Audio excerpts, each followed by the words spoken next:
Hello, hello, hello, and welcome back, family, to my channel. My name is Huddy, and tonight we're talking New York by night. As always, this video is not scripted, and these opinions are mine and mine alone. Just a quick disclaimer before we start. Some of you may know that I am a community ambassador for World of Darkness, and so any teasers you might see for any upcoming episodes of New York by Night were likely made by me, meaning I did have early access, but I recorded my thoughts, or at the very least wrote down some bullet points before moving on to the next episode. Now with that out of the way, let's talk about the finale of Season 1, Virtue Overthrow, shall we? This is it, family. We've come to the end of Season 1, and man, as always, that flew by so fast. And not just because I binged these in a single weekend. I am salivating, thirsting, if you will, for Season 2 so badly. All we can do is wait and make those rouse checks, I guess. Jason reminds us once again how young the Coterie are and how young Anarchs are in general, how they are so close to human and yet so incredibly far away, with their beasts gnawing at their minds, hearts, and souls. And this is why Coteries are so vital, this found family of other kindreds struggling together against all the monsters like themselves and greater than themselves. The night begins with a little housekeeping, namely recovering willpower. Ray suffered aggravated willpower damage in episode 6, but because he furthered his ambition in episode 7, which I'm guessing is something to the effect of get back to Manhattan or get back in the good graces of the Cam or some combination therein, he was able to also recover his willpower damage. The episode begins with the Coterie in a small motorboat traveling to North Brother Island, a place with a long history in New York City. Once the site of the Riverside Hospital for quarantinable diseases such as smallpox, tuberculosis, and most famously where Typhoid Mary was confined until her death, it is now uninhabited land owned by the city where public access is all but prohibited. As the Coterie approach, they can see the ruins of the hospital and other buildings, the overgrowth of abandoned land, even the pier looks as if it's ready to collapse. Isaac thanks his coterie for joining him, but all of them immediately notice that he looks different, like an idealized version of his ordinary self. Clearly, he's been practicing his vicissitude, and I believe Alex was wearing dark contacts of some kind. I could be wrong though. Fuego tells him he looks great and hotter than normal. Fuego apologizes to Isaac for what she did at the Crescent, referencing once again the murder of the security guard, clearly feeling that remorse roll from the last episode, and tells him that she's going to trust his judgment from now on, to which Isaac replies that he doesn't care that she killed him. That wasn't the issue was the ramifications afterwards, that should she do these things, she needs to be smart about it. Isaac informs the coterie that he collected the skull for Kat, and they all claim to have totally forgotten about it, which was both hilarious and so on brand for these baby kindred. Isaac goes on to tell them what happened at the warehouse, informing them that they were Camarilla affiliated and that the warehouse is owned by one named Rafferty, which immediately makes Fuego admit that that is the name of her sire, instilling a bit of dread and anxiety in everyone but the cool and calm Isaac, who claims to not worry about things until they become a problem. Damn, where can I get some of that? I am a walking ball of panic 24/7. With the talk of sires in the air, Seraph decides to pull out the journal and scan a few pages with an image translation app. It's slow going and not the most ideal place to do it, but Seraph is able to glean a few passages, mainly Argus discussing his journey through unlife, beginning somewhere in Europe, and how difficult it was to adjust to, as well as some sketches of landmarks unfamiliar to Seraph. It is then that we learn that North Brother Island is the home of Isaac's sire, which is so cool and creepy, and Isaac instructs his coterie to remember their manners, which they all immediately agree to, with Ray even announcing that it won't be a problem because he's in a good mood tonight, which is immediately put to question when he's asked about his activities the night before, and he snaps at all of them in the vaguest way possible. Oh, Ray, what are we gonna do with you? The air around them feels unnaturally thick and heavy as they follow Isaac through the overgrowth and ruins surrounding them. Luckily, the darkness is kept at bay since Fuego still has that high-powered flashlight she snatched off the corpse of the security guard. Isaac divulges that he's never seen his sire talk to anyone else before. In fact, he doesn't know very much about them, and that his sire spends most of their time alone, only speaking or summoning Isaac when they have something to tell them, which Isaac admits is frustrating.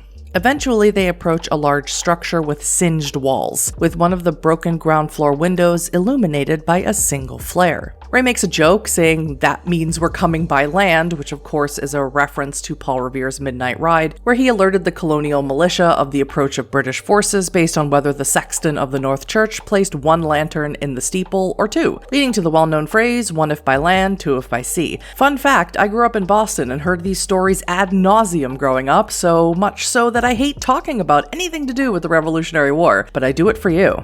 The only member of the coterie to get the reference is Fuego, referring to it as a Paul Revere joke, but Seraph only sort of gets it, claiming to have not paid much attention in history class, while Isaac reveals that he dropped out freshman year of high school, which harkens back to why he didn't get Simone's Edgar Allan Poe reference back in episode 2. Isaac goes to knock politely on the door, but it opens before his knuckles can land, and Jason describes a Charles Dickens-esque 19th century style living area, full of tiny artistic objects illuminated by candlelight. And there they see a figure wearing matching 19th century attire who bows deeply and says, "Enter freely, go safely, and leave something of the happiness you bring."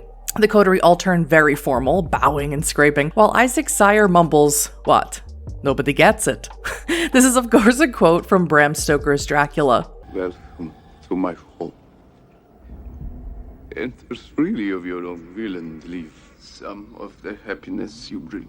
Vaclav might be my new favorite character. Isaac introduces his coterie and Vaclav comments on their names, like a de font for Seraph, like a de fire for Fuego, and like a de sun for Ray. He indicates them to some plush, overstuffed seating, they all sit down, and in true hospitable Tsamitsi fashion, Vaclav questions after refreshment, and with a clap of his hands, Butler arrives with a decanter full of warm, fresh blood. Fuego is cautious, but immediately relieved when the blood is palatable to her, which the observant Vaclav remarks on. Fuego admits that she's a picky eater and that she can only drink the blood of people born in the Bronx, to which Vaclav advises that she not share that outside of her coterie, that it could give others power over her. Isaac informs his sire that he and his coterie are newly formed and that they acquired some territory together in the Bronx, and Vaclav refers to them as a new chorus, each with their own individual voices coming together to make a new song, which gave me chills in the best possible way. Ray also commends Isaac on being helpful in teaching them kindred ways, as they are all younger than him, which was actually nice from Ray. We love to see it, even if he served it up with just a little bit of salt. Isaac asks Vaclav to give his coterie some perspective on making it past this early stage of unlife, and Vaclav admits to being just over a century old, which is a respectable age in modern nights with so many elders going off to the beckoning.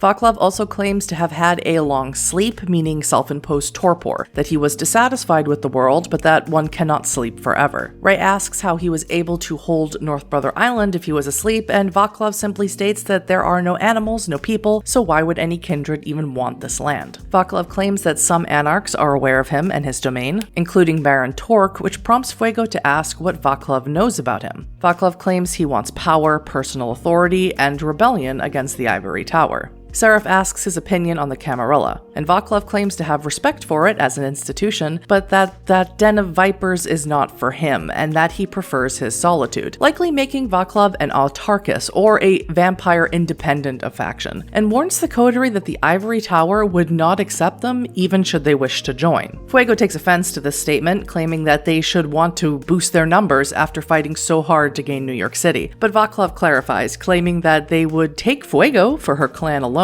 but it is the others they would not have, that they would be prejudiced against people like Isaac and Ray, and especially Seraph, whose clan has never been welcome anywhere. Seraph, perhaps hoping that Vaclav knows more about her clan, asks if it's traditional for people of her clan to take ghouls, to which Vaclav doubts, and Seraph quite openly admits that her mother is a ghoul and wants to know what she can do about it. Vaclav tells Seraph that there are ways to stop someone from being a ghoul. One can embrace them, of course, but one can also simply stop consuming the vitae that makes them a ghoul. However, the danger there is that all the time frozen, due to being a ghoul, catches up with them. Seraph mutters that her mother has been a ghoul for 25 years, which seems to confirm that Seraph has known Argus her whole life, or at least her mother has known Argus her whole life. I really want to know, was it a fatherly relationship rather than a romantic one? Was it a romantic one despite him having known her since she was a child? Oh god, I hope not. Let's just move on. Seraph asks a few questions about being a sire. Dear god, I hope she's not seriously considering embracing her own mother, giving me swan song vibes here, if you know, you know. And Vaclav says he's proud to be Isaac's sire, that he has met and sometimes exceeded his expectations, which was just so cute. Fuego comments on their sire-child relationship, calling it nice to see, and claims that her relationship with her sire is complicated,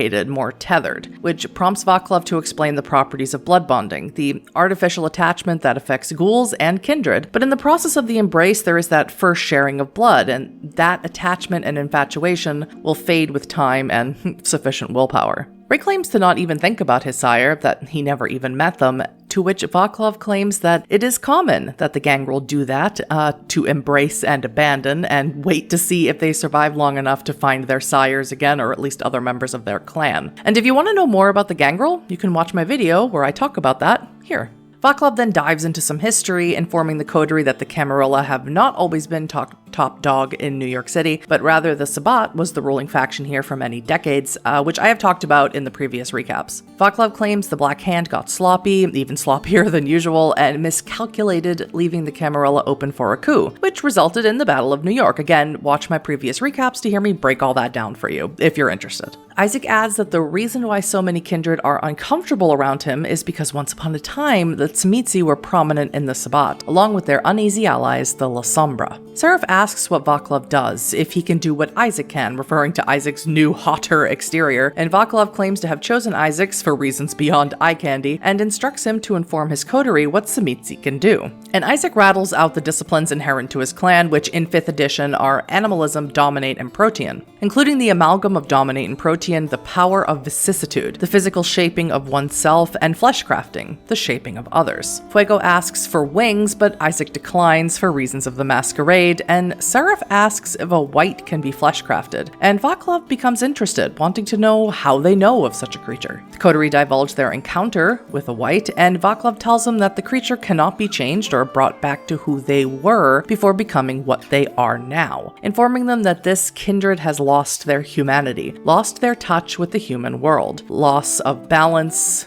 between monster and human, and now there is no going back, and warns them if you give in to the beast, your humanity will be shredded, and that this is the only outcome. Vaclav cannot say if this was a Sabbat vampire unable to grasp of a path, as this can happen to any kindred, but either way the Sabbat do embrace their beasts, pun intended, and allow it to guide them. Seraph claims that Frances, her thin blood friend, told her to embrace her beast, and Vaclav very wisely says that her friend is either misguided or already a member of the Sword of Cain. I really hope Seraph retains this information. They could really learn what the Sabbat are doing here in the city, because it obviously can't be anything good. Vaclav then dives into the history of the Hecata after being told that it was one of their clan that told the Coterie it was a Sabbat gone wrong. And again, check out my video on the Hecata here if you want even more information. Fuego asks if there's anything they can teach him about the world, what he's missed in the last decade, and Vaclav suggests they start a club of some kind to share information old and new. Vaclav also brings up the Second Inquisition, claiming that it has become much more powerful in the years he's been asleep, and the Coterie inform him of Annabelle, who claimed to have fought a massive SI operation in Los Angeles. Fuego also asks about ShrekNet, but Vaclav doesn't seem to know much about it or care about it really, claiming that if the Nosferatu created it, it is better buried and gone. Seraph asks Vaclav if he's ever met another Ravnos, and he confirms that he has, claiming that he met one once who had traveled widely, always telling stories about the places he had seen and the people he had met, but he was capricious and arrogant, and Vaclav didn't care for him very much. Seraph asks if his name was Argus, which is of course the name of her sire, and that seems to be the case, as he offers Seraph a boon for giving him knowledge of great value to him. As the Coterie take their leave, Fuego pulls out her Kindle and offers it to Vaclav, tells him that it's full of books. Vaclav thanks her, but he doesn't take it, or rather indicates a place for her to put it down, which may be one of my favorite Fuego interactions of all time. Back in the South Bronx, the Coterie meet up with Isaac's schools, Angela and Michael, waiting in the now tagged minivan. Seraph investigates it and determines it's the signature of a local street gang, meaning get out. Isaac doesn't seem to be worried, bringing up again that there's nothing to worry about until there is something, instead pulling the focus back to the task at hand, destroying the white. As they all pile into the car, Seraph decides to use Sense the Beast in order to try and be a white tracker, while Isaac begrudgingly promises to use the stake he nicked off Annabelle, mumbling that he hopes he won't have to use it and possibly ruin it. Eventually, Seraph picks up a target with overflowing rage and pure hostility, stalking the shadows, following someone. Seraph points out the figure to Michael, and as he slows down the car, she casts chemistry, placing an illusion of a neon sign that says run, and it's enough to get the person to start beating cheeks as the white chases after it. Isaac uses vicissitude to turn his forearms and hands into fused bladed weapons. Fuego bites her arm and forces her Vitae to run in order to attract the white, while Ray simply gives chase, a similar tactic to the last time they fought this creature. Seraph reaches the white first, utilizing the Potence power Soaring Leap to make the distance quickly, and Seraph attacks with the knife given to her by Isaac just a few moments ago. Unfortunately, the white is stronger and faster and backhands Seraph down to the ground. Seraph goes in again with the knife, but again the white proves too formidable as it grabs her and bites into her shoulder through her leather jacket, giving her aggravated damage. Isaac arrives to see the white attempting to devour Seraph, and he successfully brings the blades down in a pincer fashion on the white's neck, breaking its hold on Seraph. Fuego begins flailing her vitae around the area, and the white's attention becomes focused on her, and only her, which gives Ray the opportunity to attempt to grapple it, but he can't quite get a grip on its body. Angela's shots are also fruitless against stopping it. Seraph is barely keeping it together, growing hungrier and injured, but determined nevertheless. She makes a beeline for the white and stabs it in the neck with her knife. Ray, activating prowess, tries to sweep the leg in order to prevent it from running away should it try, and although not a total break, it does go down, but unfortunately this leaves the white on top of Ray, and its dagger-like fangs pierce Ray's cheek, causing aggravated damage. Fuego, her strategy of being bait no longer viable, runs up to it and attempts to use that heavy-duty flashlight to knock the white's teeth out, but it's too strong. Isaac pulls out the stake, once belonging to Adrian Claremont and then Annabelle, now Isaac, and attempts to stick it through the heart of the white. It damages the creature, but it doesn't quite reach the heart. Seraph takes the handle of her knife, the hilt, and attempts to push the stake in even further, and this time it strikes home. The white freezes and collapses, and as Isaac goes for the killing blow, Ray stops Isaac, claiming he needs the white. He needs proof it exists, but hesitates in telling the coterie why. Fuego uses Mesmerize on Ray and grows hungrier, and just as with Eva in Season 3 of LA by Night, we hear Fuego's beast whispering to her, urging her to drink Ray's blood, that she has long craved its taste. Abrea easily beats him with 6 successes as Joey rolls 9 dice and no successes. Someone get this man some new dice. Fuego forces him to explain himself, and Ray admits that he needs this to prove he's worth it to the Camarilla, which immediately prompts Seraph to tell Isaac to cut the white's head off, which Isaac does, happily. The white meets its final death, decomposing quickly as Ray screams in protest, and Isaac retrieves his precious stake. Seraph texts Ray a picture of the white she had taken before it was decapitated and tells him she hopes it's worth it.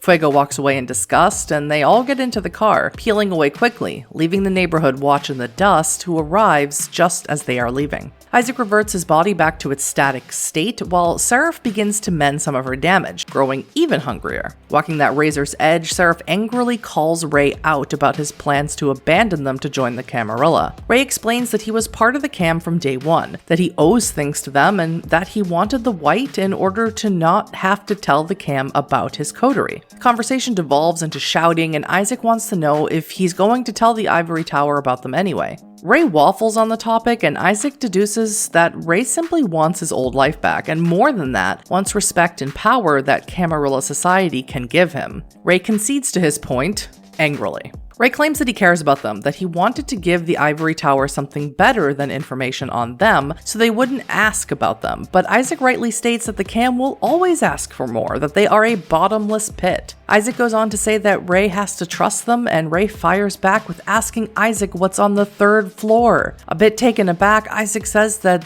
is his personal space, and if he has to see it, Ray can, but only once, and then Ray will never be allowed back in his home. Seraph asks Ray if being around them has changed him at all, given him different perspectives, and Ray again waffles on his answer. Seraph tells them all that she was born to a ghoul and a kindred, which if true could make Seraph a revenant or a hereditary ghoul, and when she finally broke away, she became kindred. I suppose she's sharing this with him, with Ray, to try and invoke empathy and to establish trust on the basis of honesty, and it does seem to work as Ray finally grows quiet. Speaking of quiet, Fuego is exceptionally non-verbal, but eventually she says that Ray has to either trust them or leave. It's as simple as that. Angela pipes in to say that this issue seems tactical, that a plan could be made for both parties to get not exactly what they want, but something of value. Seraph receives a text from Francis asking for a spray date, and she responds with soon, but he responds with a heart. Oh no. With emotions running high,